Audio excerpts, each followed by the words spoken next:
Okay, I think we've given everyone who's not in this room enough time to get settled in their classrooms and any parents who are joining us online as well to log in. So good morning and welcome to our whole school assembly this morning.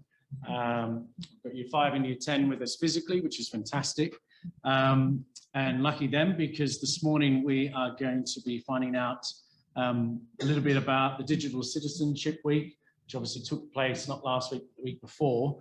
And we've got some presentations on how that went, and we're going to get to share that. We're also going to find out who were the winners of the inter-house athletics competition. Last week was the preparatory competition, this week was secondary.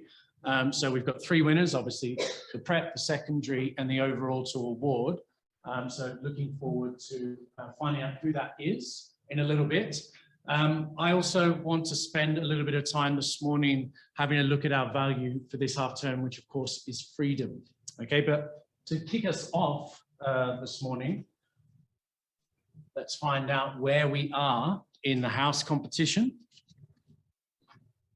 We only have 3.5 weeks left of the house competition, which means that if your house is in the bottom 2 after this week, you've got a lot of work, a lot of catch up to do. So before we have a look at who was house of the week and who's in the lead so far with 3.5 to go, I do want to recognize our stars of the week. Whole school assembly, so it's right across the school. Starting down in kindergarten, we've got Wesley. So Wesley from Blue North got 17 merits. Wesley was joined by Toby from 2S with 21, also from Kifaru, so 2 from Kifaru. Then we had Michael from 5S. Michael got 50 merits. This is in 7 days. Okay, that's a fantastic achievement. We're going to give him all an applause in a second.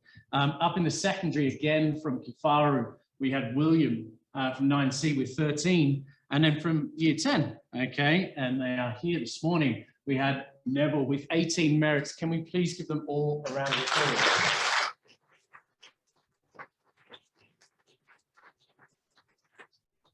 So if you are from Kifaru, you're in a good chance this week, it would seem, with 3 stars of the week. But as we know, it doesn't always end up that way. So house of the week this week, just this week.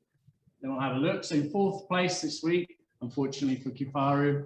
Okay, above them was Simba. That's quite a big drop for Simba. Okay, we've been doing quite well. Good in second.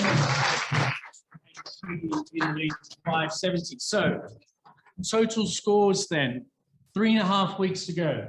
Okay, at the end of 3.5 weeks, we're going to tally it all up. We're going to see who the house of the term is. And if you're lucky enough to be house of the term, obviously you're going to get a bit of time off class and you're going to be enjoying that house barbecue in that final week of term. So as it stands at the moment, we still have Chewy in the lead. All to play for. Well done to all of those houses. I'm going to hand over to Mr. Knuthia now to take us through digital citizenship.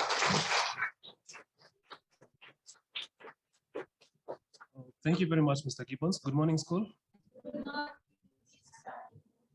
Okay, you know, last week, which was week 9, we had our Digital Citizenship Week, which was on the 1st of November to 5th of November, week 9. And I just want to do an overview of what we did during the week. I know we did so many activities.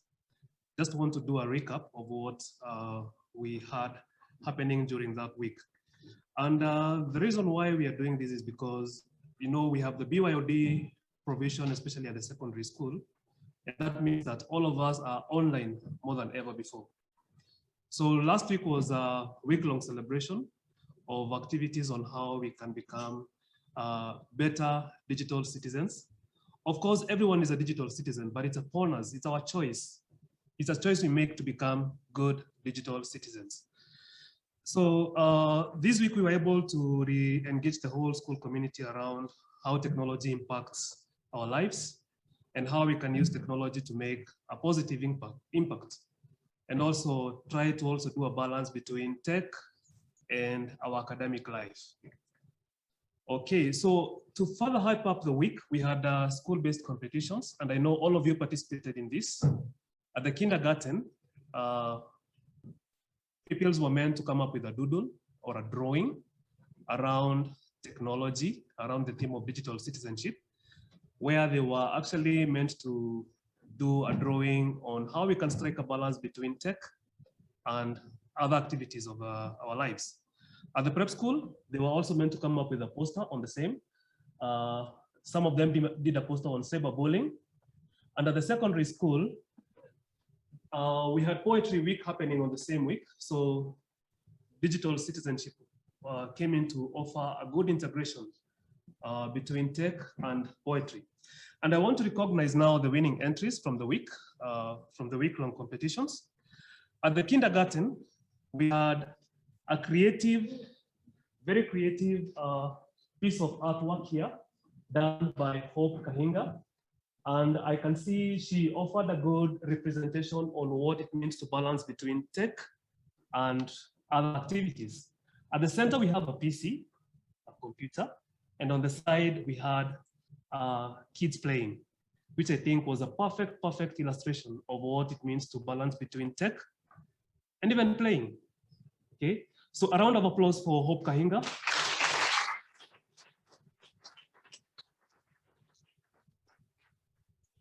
At the prep school, we had this poster coming in from year 2S, and they said so many fantastic things about digital citizenship.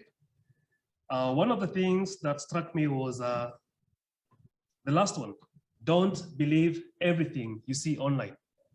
And I hope you were able to learn that from the activities that we ran during that week.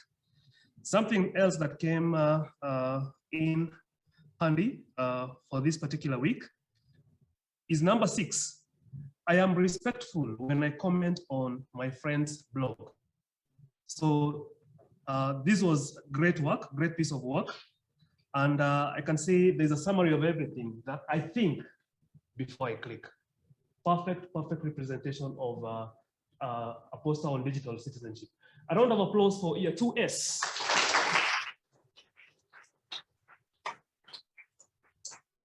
At the secondary school, they were meant to come up with a poem on digital citizenship. And what I can say is I was able to run this on plagiarism checker, and it's 100% pure and original. A round of applause for year 8S for this fantastic poem. Well done. And what struck me with the poem is the last stanza. Allow the internet to become a safe place and not a battle place. Powerful words from year 8S. Now, to wrap up the events of the week, we are going to have a video on some of the things that we discussed during the week, just to do a recap.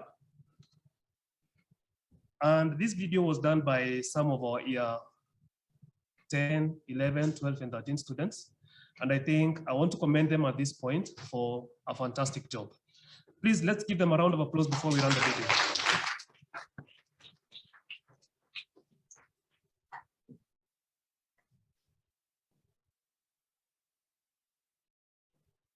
Yeah, we've had a great digital citizenship week, and my friends and I will do a recap of what digital citizenship means for all of us. Welcome.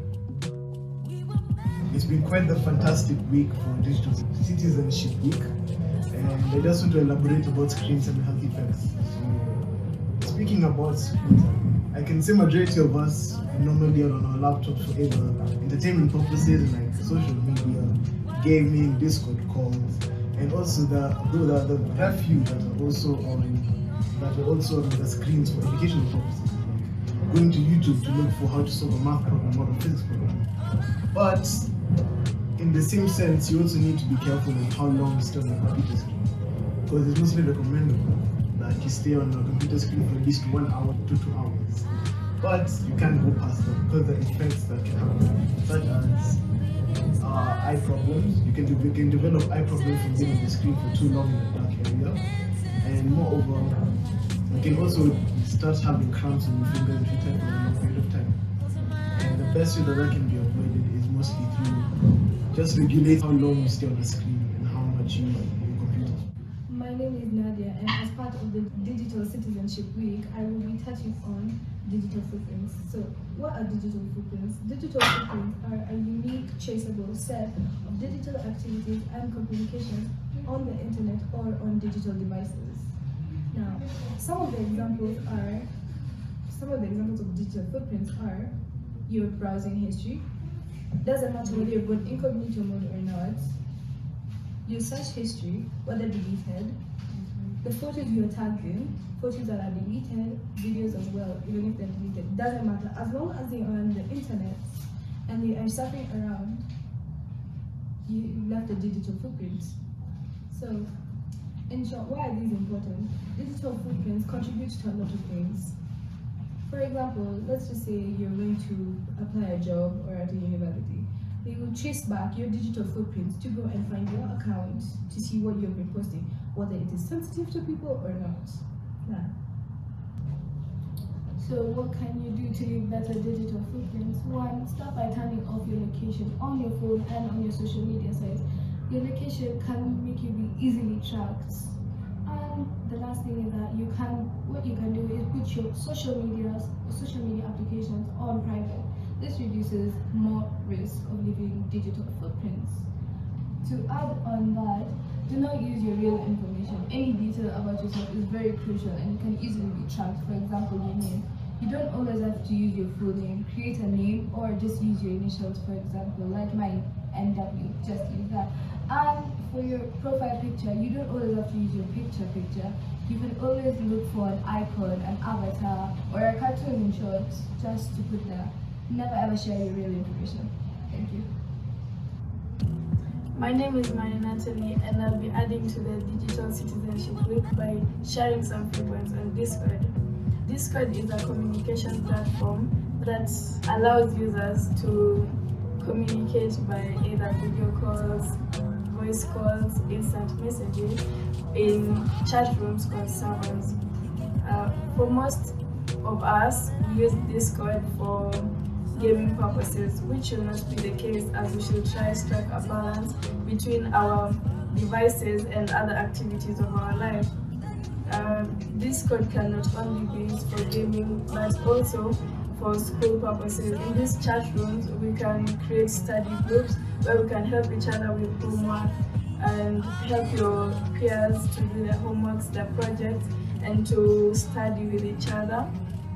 And you have to make sure you don't cyberbully, or you ensure that you use the right language to be used in the groups. Doing this will be fun as you're engaging with your peers and you'll be learning more efficiently. And with this, you'll be able to pursue your schoolwork. Michael, explain to us what cyberbullying is. Oh, cyberbullying.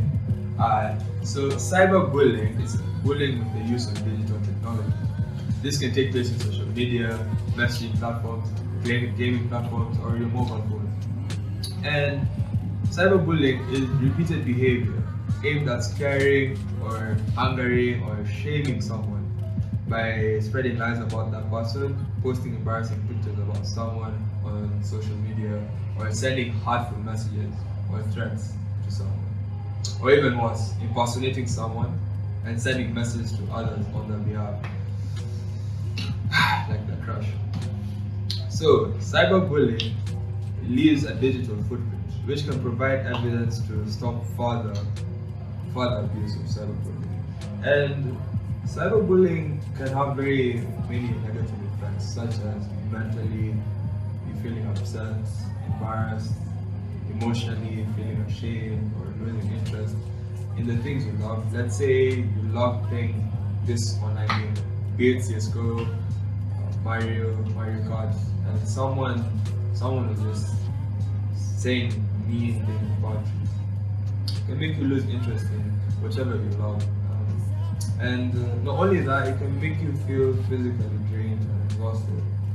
Symptoms like headaches due to stress, fatigue, and the feeling of being laughed at or harassed by others can prevent people from speaking or trying to deal with the problem. But even so, we can overcome. People can overcome those issues and regain the confidence. And for it to stop, we need to actually speak to someone you trust, your parents, or teachers, or any other adult that you can trust. Sorry, this is just so good. Other than that, speaking to a school counselor or the people in charge of safeguarding can help you with abuse, cyberbullying abuse. One famous quote is, for cyberbullying to stop, it first needs to be identified, and reporting is the key to that. Thank you.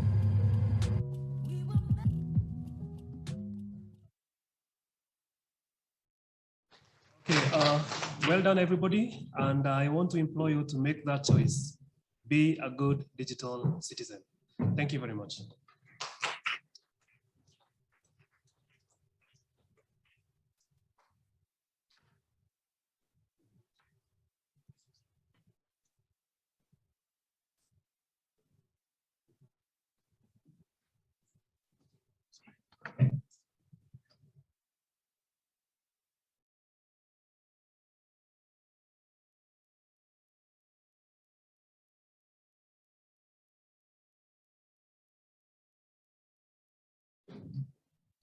Good morning, school. Over the last 2 weeks, we've held our inter-house athletics across the school, from prep all the way to the high school. And the last competitions were yesterday. We have seen a lot of good spirit, good sportsmanship displayed by all the students, and we are sure that as we move forward to reopening and having outside school competition, hopefully, that we will be ready by then, by what we have seen you show in your inter-house competitions. With the competitions having been concluded, I have results for you from the prep, secondary, and the overall winners. So I will go straight into it. At the prep school,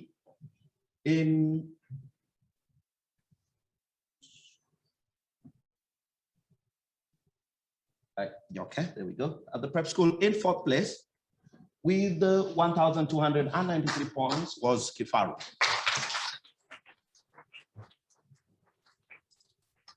In 3rd place, with 1,390 points, was Nobu. In 2nd place, with 1,453 points, was Simba. Our prep school winners were Chewy with 1,493 points. Would the sports captain for Chewy come up and receive their trophy?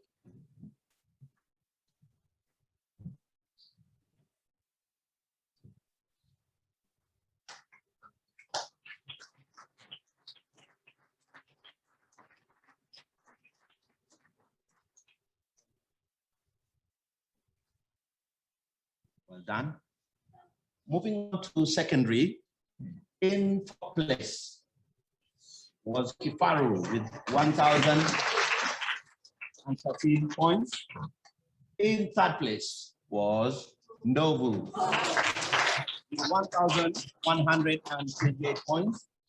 In 2nd place, Chui with 1,376 points, leaving Simba in 1st place, 1,510 points.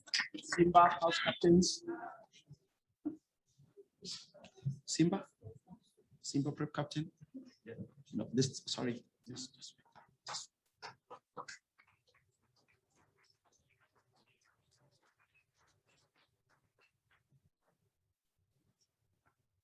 With both sections having participated in that order and got those points, the whole school, if we go to the whole school, in 4th place, we have Kifaru with 2,306 points. In 3rd place, Nobu with 2,518 points. In 2nd place, 2,869 points, leaving Simba to be the overall winners for Inter-House Athletics this year. 2,965 points. Well done, Simba.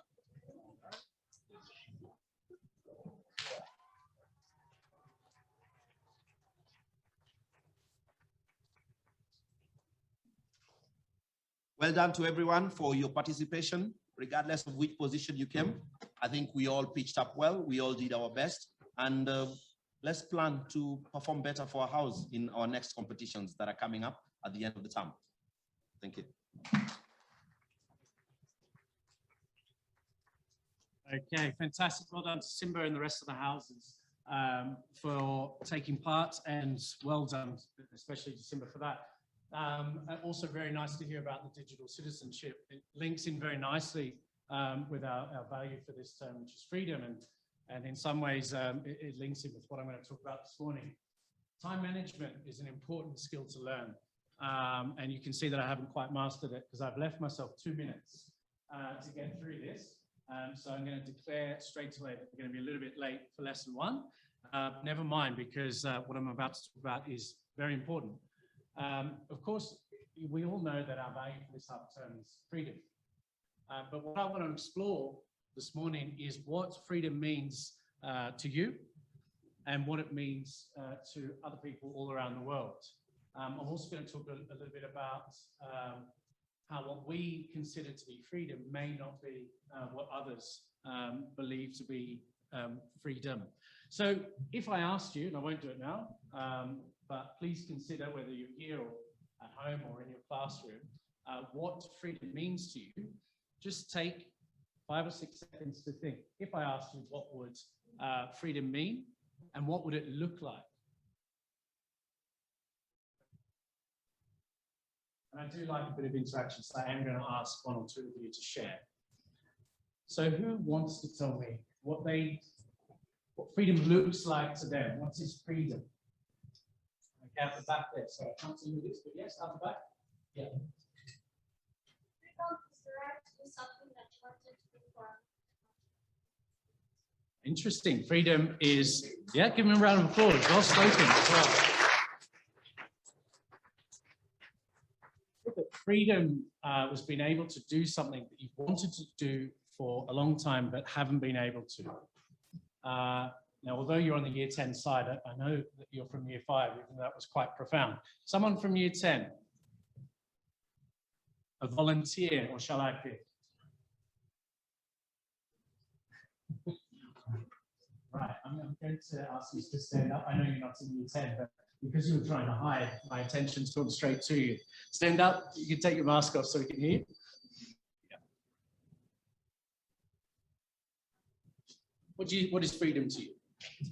There's no wrong answer.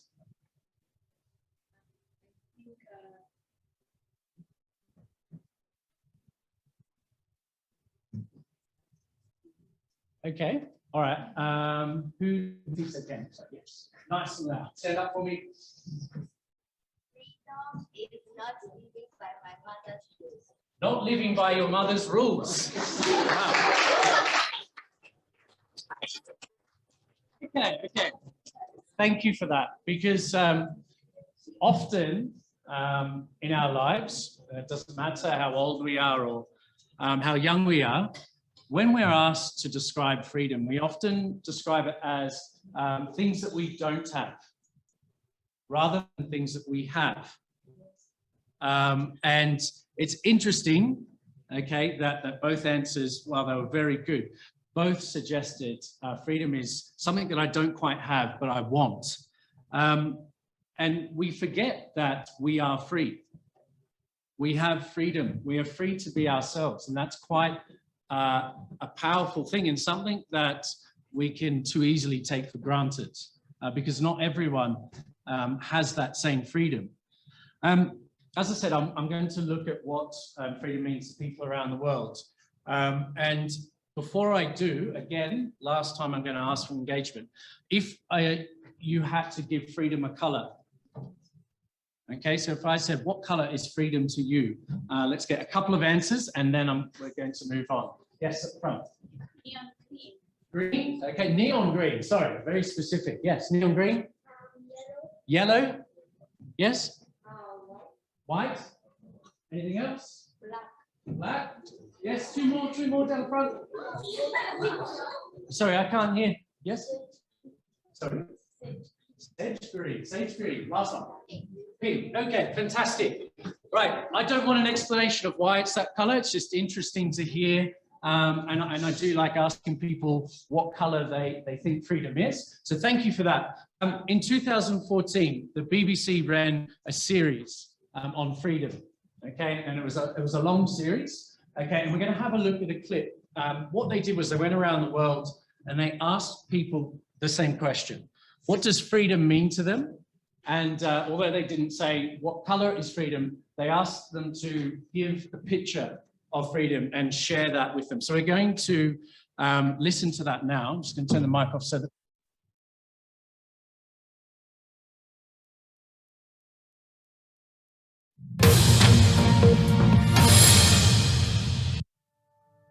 What does freedom look like to me? Freedom is living your life, acting, speaking, and thinking with no limits. Being able to do the impossible. Being able to step anywhere bare feet like animals do.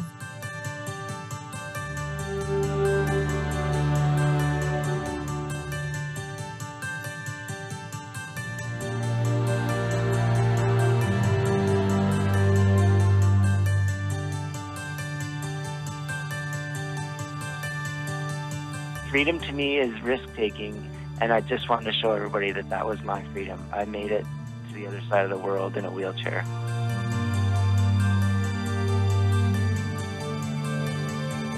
You have to set your mind free. The world around you suddenly stops. Gurgu ne yana tafiya da kan hannuna da gwiwana yana da wuyan sha'ani. In na isa gida, in yaro na ya zo ya rungume ni Abdurrahman, zan ji kaman ina tafiya a iska ne.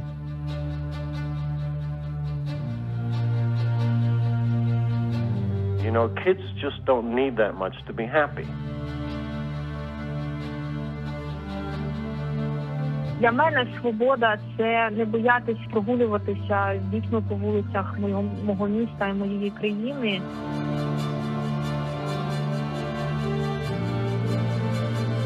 Je témoigne illégalité, je témoigne injustice. Mon travail, c'est comme un témoignage.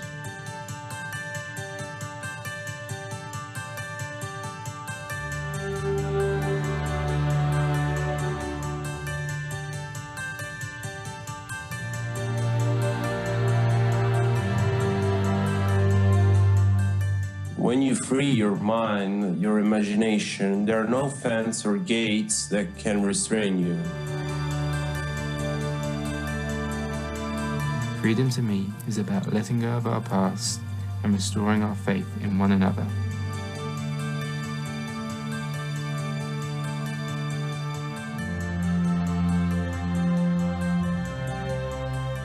It's freedom, but in a very small sense. You know, it's sort of simple pleasures in life. He had forgotten all that he was going through, and it was just him and the ocean.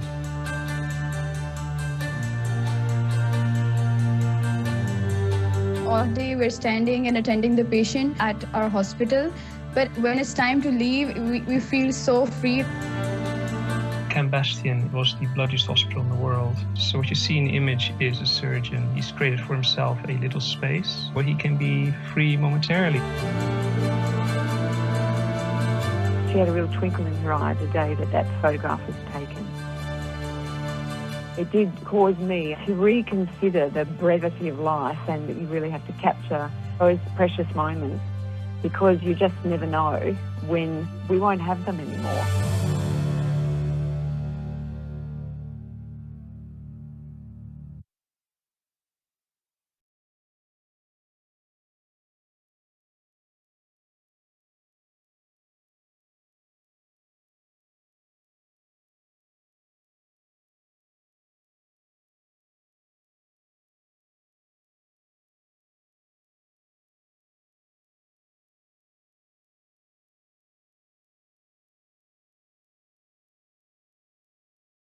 if you were asked to do the same thing, what would your picture be and what would your answer be? You don't need to tell me. You can come and tell me after if you like.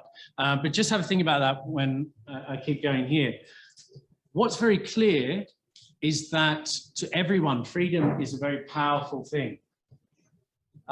And so what we see in society is because something is so powerful, like being free and being free to express yourselves, people use that power to reprimand people. And they do that by taking freedoms away. So to put that in your sort of context, if you mess around at home, you might find that you're grounded. You might find that your phones are taken away from you. Okay, or you're not allowed to go to so-and-so's birthday party. Your parents are stopping your ability to go as you please, to come and go. They're taking your freedom away because, and the reason that works is because freedom is so powerful. We see it in every constitution all around the world. If someone does something against the law, their freedom, their liberty is taken away. Okay, they go to jail. But what we also need to bear in mind, both as parents and you know, governments and everything, is that there is a responsibility that comes with that. If you're in charge of deciding whose freedom is taken away, you can't do that lightly. And that's why we have trials. Everyone has the right to plead their case before going to jail.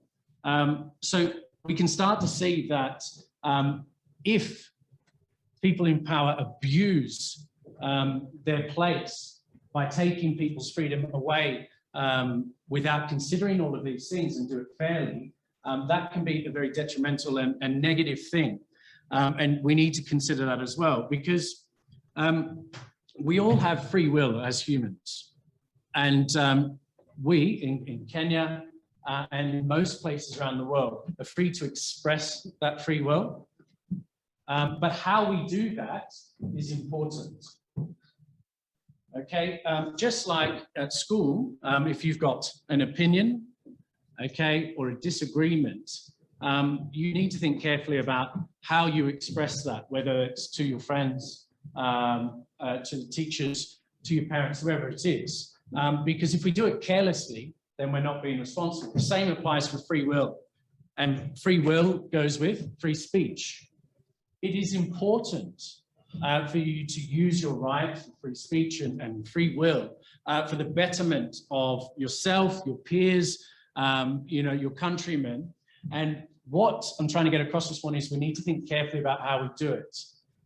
Because if we don't consider, if we say, yeah, I'm free to say whatever I want because I have free speech, and I'm not considering that what I say might be hurtful to who I'm saying it to, then I'm not being responsible with my freedom.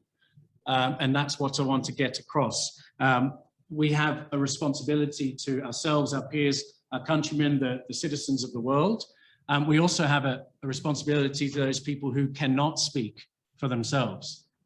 And remember, I started by asking us to think about these people, because there are unfortunately still people in this world that have their freedoms restricted.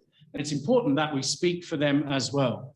And we need to do that carefully, responsibly, but it is our duty to do that. So be aware, this is my sort of concluding thoughts, be aware of how free we are, okay? And value that. Don't be too quick to talk about what we don't have, and be thankful for what we do have. And also, as I said, be mindful of those around the world who aren't afforded the same freedoms. So what I'd like you to do today is take with you your image of freedom in your mind's eye, take your color of freedom, and as you go through today, just contemplate some of those questions that I was posing to you, and some of the responsibilities that we have for freedom. So just finally, if we can reflect, think about the examples that we've seen in the media of people who've had freedom restricted. Now consider what part you can play in addressing some of these inequities in a caring, thoughtful, and responsible way. How could we support movements around the world to help these people who aren't afforded the same freedoms that we are in Kenya? We bow our heads for a prayer, please.